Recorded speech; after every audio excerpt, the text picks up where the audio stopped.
एक बार एक राजा और एक रानी थे जो इसलिए बहुत दुखी रहते थे क्योंकि उनके कोई बच्चा नहीं था। रानी बराबर पूछती रहती, मेरे भी उसी तरीके से बच्चे क्यों नहीं होते जैसे इस सेब के पेड़ के ऊपर सेब लगते हैं। सो हुआ यह कि एक दिन बजाय एक लड़के को जन्म देने के उस रानी ने एक सेब को जन्म दिया। पर यह सेब दुनिया के सब सेबों से ज्यादा लाल और ज्यादा सुंदर था। राजा ने उस सेब को एक सोने की तश्तरी में रखकर अपनी बालकनी में रख दिया। राजा के महल की सड़क के दूसरी तरफ भी एक राजा रहता था। एक दिन वह दूसरा राजा अपनी खिड़की में खड़ा बाहर देख रहा था तो उसने देखा कि उसके सामने वाले राजा की बालकनी में एक बहुत ही सुंदर नहाई धोई लड़की खड़ी अपने बालों में कंघी कर रही थी।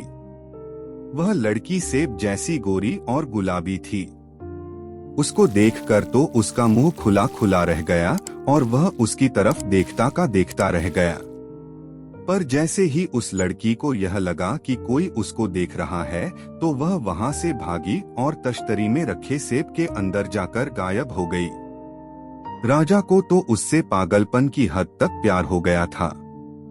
सो उसके दिमाग ने कुछ काम किया और वह सड़क पार करके उस दूसरे राजा के महल की तरफ चल दिया। वहां जाकर उसने महल का दरवाजा खटखटाया तो रानी ने दरवाजा खोला। राजा बोला, रानी जी आप मेरे ऊपर एक कृपा करें। रानी बोली, कहिए। पड़ोसी ही पड़ोसी के काम आते हैं। राजा बोला, आपकी बालकनी में जो सेब रखा है वह आप मुझे दे दें। रानी बोली, राजा साहब क्या आप जानते हैं कि आप क्या कह रहे हैं? मैं उस सेब की माँ हूँ और आपको पता होना चाहिए कि मुझे उसके लिए कितना इंतजार करना पड़ा। पर राजा को तो ना सुनना नहीं था, इसलिए सेब के माता पिता को उस सेब को उस दूसरे राजा को देना ही पड़ गया ताकि पड़ोसियों में आपस में संबंध अच्छे रह सकें। इस तरह वह राजा उस सेब को लेकर अपने घर आ गया और उसको ले जाकर सीधा अपने कमरे में चला गया। वहां उसने उस तश्तरी को अपने कमरे की एक मेज पर रख दिया। उसके नहाने धोने के लिए सब कुछ बाहर रख दिया। अब वह लड़की रोज सुबह उस सेब में से नहाने और अपने बाल ठीक करने के लिए उस सेब में से निकलती और वह राजा उसको देखता रहता। बस यही था जो वह सेब में से बाहर निकल कर करती थी। न तो वह कुछ खाती थी और न कोई बात करती थी। बस केवल नहाती थी और अपने बाल बनाती थी और फिर सेब के अंदर चली जाती थी। यह राजा अपनी सौतेली माँ के साथ रहता था। उसकी माँ को कुछ शक हुआ जब उसने देखा कि उसका बेटा लगातार अपने कमरे में अकेले ही रह रहा था, कहीं बाहर निकलता ही नहीं था। उसने सोचा, चाहे मुझे कुछ भी करना पड़े पर मुझे यह जरूर मालूम करना है कि मेरा बेटा अपने कमरे में अकेला बैठा बैठा क्या करता रहता है।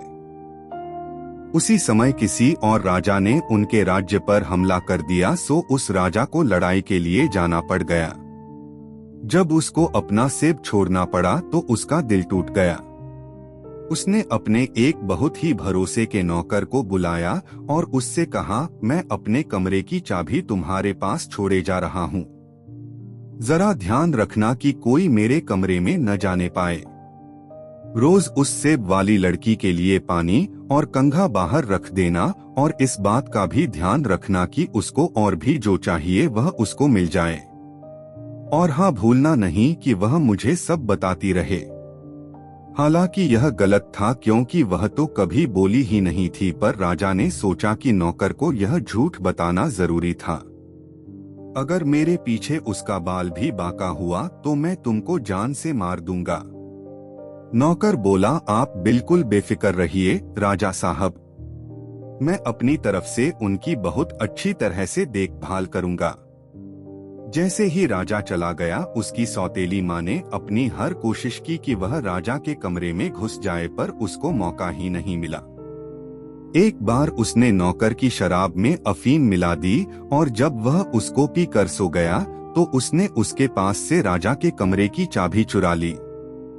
फिर उसने राजा के कमरे का दरवाजा खोला और अपने बेटे के इस अजीब से बर्ताव को जानने के लिए उसका सारा कमरा उलट पुलट कर दिया, ताकि उसको यह पता चल जाए कि वह ऐसा क्यों कर रहा था। पर जितना वह ढूंढती थी उतना ही उसको कुछ नहीं मिल पा रहा था।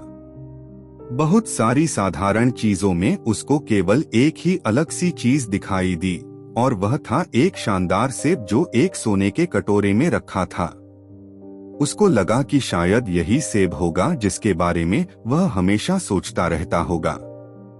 रानियां हमेशा ही एक छोटा सा चाकू अपने कपड़ों में छिपा कर रखती हैं, सो उसने अपना वह चाकू निकाला और उस सेब को चारों तरफ से गोदना शुरू किया। उसके सेब को हर गोदने से खून की एक धारा सी बह निकली। यह देखकर सौतेली माँ डर गई और उस सेब को वहीं छोड़कर वहां से भाग ली। चाबी उसने नौकर की उसी जेब में रख दी जहां से उसने निकाली थी। जब नौकर की आंख खुली तो उसको तो पता नहीं था कि क्या हुआ। वह राजा के कमरे में गया तो देखा कि वहां तो सारी जगह खून बिखरा पड़ा था। उस बेचारे के मुंह से निकला, उफ, अब मैं क्या करूं, और वह भी वहां से भाग लिया। वहां से भागकर वह अपनी एक चाची के पास गया जो एक परी थी और उसके पास बहुत तरीके के जादुई पाउडर थे। उसने जब जाकर अपनी उस चाची को अपना सारा किस्सा सुनाया तो उसने 2 जादुई पाउडर मिलाए, एक तो उन सेबों के लिए जिन पर जादू किया गया होता है और दूसरा उन लड़कियों के लिए जिन पर जादू किया गया होता है। उसने उन दोनों पाउडरों को मिलाया और उस पाउडर को नौकर को देकर कहा कि वह जाकर उसको सेब के ऊपर छिड़क दे। नौकर भागा भागा आया और वह पाउडर उसने उस सेब पर छिड़क दिया। सेब टूटकर खुल गया और सेब में से वह लड़की बाहर निकल आई, पर उसके सारे शरीर पर पट्टियां बंधी थीं और कई जगह प्लास्टर बंधा था। राजा घर आया तो वह लड़की पहली बार उससे बोली, क्या तुम विश्वास करोगे कि तुम्हारी सौतेली माँ ने मेरे सारे शरीर पर चाकू मारे, पर तुम्हारे नौकर ने मेरी बड़ी सेवा की जिससे मैं ठीक हो सकी। मैं 18 साल की हूँ और एक जादू में थी। अगर तुम चाहो तो मैं तुम्हारी पत्नी बन सकती हूँ। अरे यह तुम क्या कहती हो कि मैं पसंद करूँ तो? मैं तो कब से तुमसे शादी करना चाहता हूँ।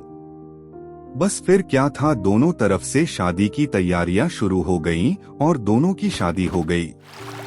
दोनों महलों में खूब आनंद मनाया। इस आनंद मनाने के समय में केवल एक ही आदमी नहीं था और वह थी राजा की सौतेली माँ।